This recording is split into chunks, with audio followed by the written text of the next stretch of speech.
Sam wheat एक banker और Molly Jensen एक टैलेंटेड पॉटर, एक प्यार करने वाला कपल है जो न्यूयॉर्क शहर के एक अपार्टमेंट में मूव इन करता है। काम पर सैम कुछ बैंक खातों में कुछ गड़बड़ियों का पता लगाता है और अपने अच्छे दोस्त और कुलीग कार्ल ब्रूनर को बताता है। कार्ल मामले में जांच की पेशकश करता है, लेकिन सैम खुद जांच करने का फैसला करता है।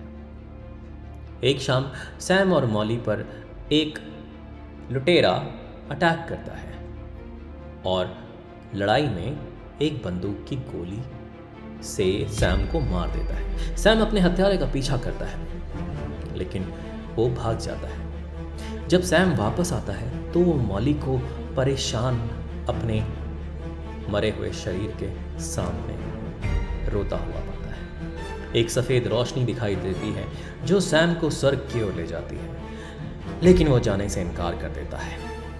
हालांकि वह जल्दी से महसूस करता है कि मॉली उसे देख या सुन नहीं सकती। सैम अपने और मॉली के पुराने अपार्टमेंट के चारों ओर घूमता है। वो इस बात से परेशान है कि वो मॉली के साथ बात नहीं कर सकता है और मॉली उसकी हत्या से बहुत उदास है। मॉली के पास कार लाता है और उसे अपने साथ वॉक के लिए जाने को कहता है।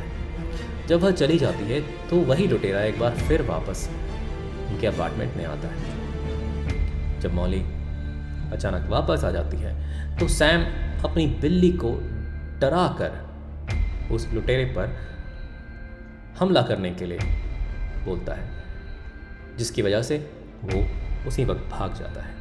सैम ब्रुकलिन तक उसका पीछा करता है और उसके नाम का पता लगाता है। उसे पता चलता है कि उसका नाम विली है। जब वो उसकी जगह से बाहर निकलता है तो वो ओडा मे ब्राउन नाम की एक महिला के स्टोर फ्रंट को देखता है, जो कि एक असाधारण मीडियम की तरह लोगों को उल्लू बनाती है। वह एक कॉन आर्टिस्ट है, लेकिन सैम महसूस करता है कि शायद वो उसे सुन सकती है। हालांकि ओडा में अब तक आत्माओं की बातें सुनने की नाटक ही करती थी। ओडा में को सैम मॉली को यह बताने को राज़ी करता है कि वो ख़तरे में है, क्योंकि विली अभी भी उसका पता जानता है। लेकिन मॉली अभी भी सदमे में है और वो ओडा में पर विश्वास नहीं करेगी। कार्ल मॉली को आश्वस्त करता है कि ओडा में एक कॉन आर्टिस्ट है। सैम को पता चलता है कि कार्ल बैंक में मनी लॉन्ड्रिंग की प्लान में शामिल था और ये अटैक कार्ल ने ही सैम पर उसका पासवर्ड हासिल करने के लिए कराया था। मॉली ओडा में के मैसेजेस से परेशान हो जाती है और यहाँ तक कि पुलिस से भी बात करती है। पुलिस उससे बताती है कि ओडा में एक बहुत ही फेमस कॉन आर्टिस्ट है। सैम न्यूयॉर्क सिटी मेट्रो में एक पोल्टरगेस्ट से मिलता है और सीखता है कि कैसे अपने मानसिक शक्तियों के द्वारा वो ठोस सामान को हिला सकता है। वो कार्ल के नकली बैंक खाते के मालिक का रूप धारण करके कार्ल की मनी लॉन्ड्रिंग प्लान को फेल करने के लिए ओडा मे को राजी करता है। ओडा मे नकली अकाउंट होल्डर बन के जाती है और बैलेंस उसमें से अकाउंट में से निकाल लेती है और खाता बंद कर देती है। बैलेंस $4 मिलियन सैम एक ऑर्फनेज को दान करने के लिए कहता है। कार्ल अब परेशान हो जाता है जब वह नकली बैंक खाते तक नहीं पहुंच पाता, जो कि अब बंद हो गया है। उसे पता चलता है कि ओडा मे ने ही खाता बंद कर दिया था। वो सोचता है कि अगर उसका पैसा वापस नहीं आया तो वो मॉली को मार डालेगा।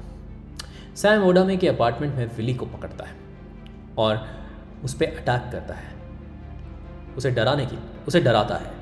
आतंक से त्रस्त विली सैम से बचने का प्रयास करता है, लेकिन एक ट्रक से कुचला जाता है।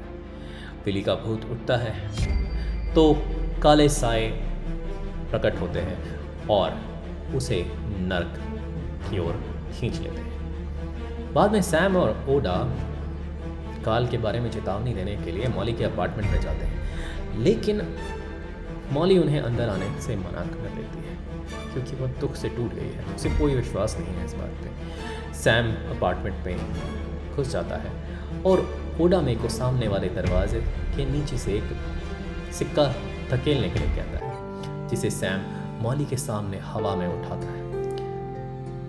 चकित होकर वो अंत में सच्चाई का एहसास करती है और ओडामे को अंदर आने देती है।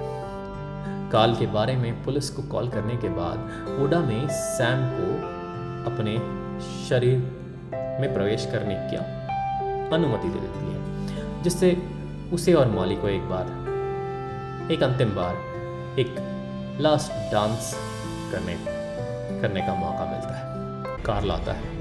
मॉली और ओडामे की हत्या के लिए वो तैयार है, लेकिन वे भाग जाते हैं। सैम ओडामे के शरीर में प्रवेश करने की वजह से थोड़ा कमज़ोर हो गया है, तो वो वहीं रह जाता है, जिससे मॉली और ओडामे को कार्ल के खिलाफ खुद का बचाव करना पड़ता है। थोड़े समय के लिए उससे बचने के बाद वह ओडामे को पकड़ लेता है और पैसे के लिए बंदूक की नोक पर उसे धमकाता है। मॉली ओडामे के बचाव में आती है और उसे एक तरफ खदेड़ दिया जाता है। जैसे ही पूरी तरह ठीक हो चुका सैम उसकी मदद के लिए आता है।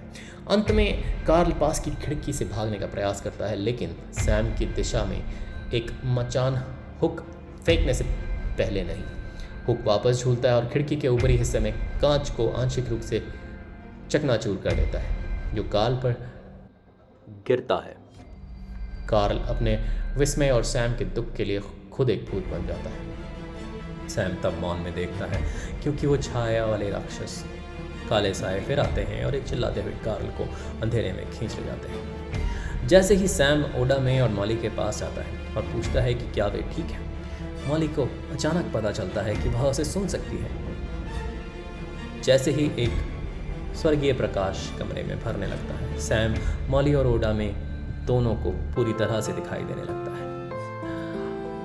अब वह महसूस करते हुए कि उसका कार्य पूरा हो गया है, वो आगे बढ़ सकता है। ओडामे ने उसकी मदद करने के लिए जो कुछ भी किया उसके लिए धन्यवाद देने के बाद सैम मॉली को एक इमोशनल गुड बाय कहता है और जीवन के बाद चला जाता है।